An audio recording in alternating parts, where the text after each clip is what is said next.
Yeah, so some of the biblical principles are also just good principles to live by and a good way to conduct business. And so even if you're not a Christian, and maybe you've never been exposed to church, never been exposed to Jesus, and or you have and you've never shown any interest, some of these principles are just simply good principles that if you do them over a long period of time, you'll be successful in life. And so, some of those simple things like treat others how you want to be treated, that's a Christian principle, but it's also just a principle of being a good person and conducting yourself in a way, and business in a way that you would want to be treated if you were on the other side of the table. So that's really, whether you're a Christian or not, these principles apply to every area of your life, both personally and professionally.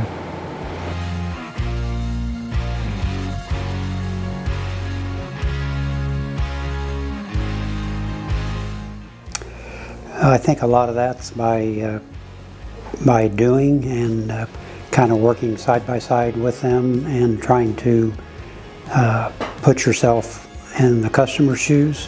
What would you expect? What would you want as a customer? How would you want to be treated? And just kind of look at it from the other side of the table, maybe.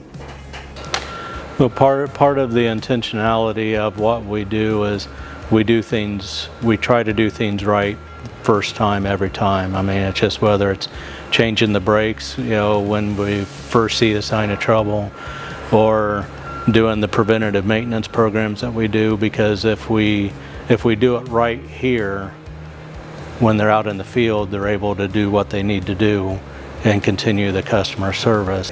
Yeah, that's the fun part about what I get to do, is I get to see those responses.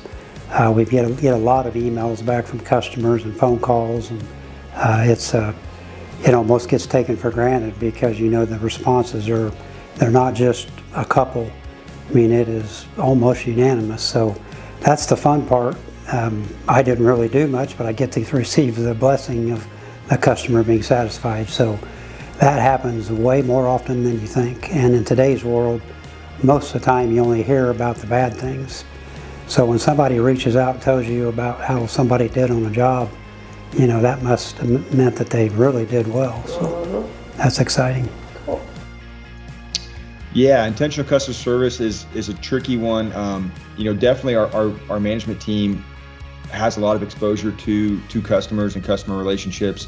Some of our operations guys might, especially those guys that are in job sites and in places where it is just the operations team and there isn't a manager to interact. I could think of like Jacksonville, like Jim, Daryl, and Brian, do that every week.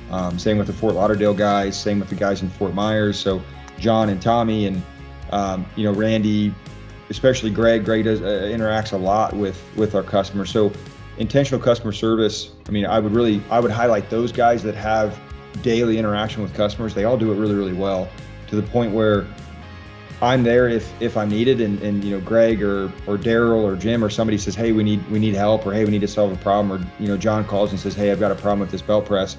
But for the most part, the customers being exposed to the brand and being exposed to our work from the operations team.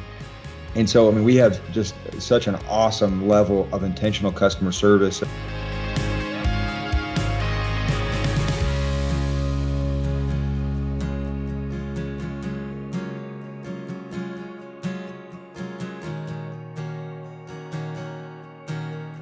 Probably the word that sticks out the most to me in that scripture verse is the word humble.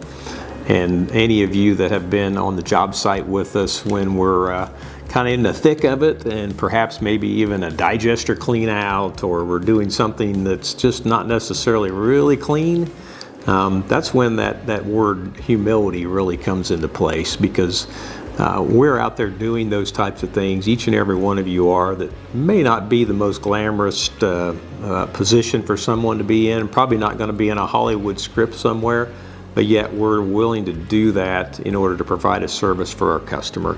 And so to do that intentionally with humility is really what focus of our company is about. And so that's what makes us have that ability to be constantly reminded of who we really are and how insignificant we really are, but by being willing to serve others that defines who we are.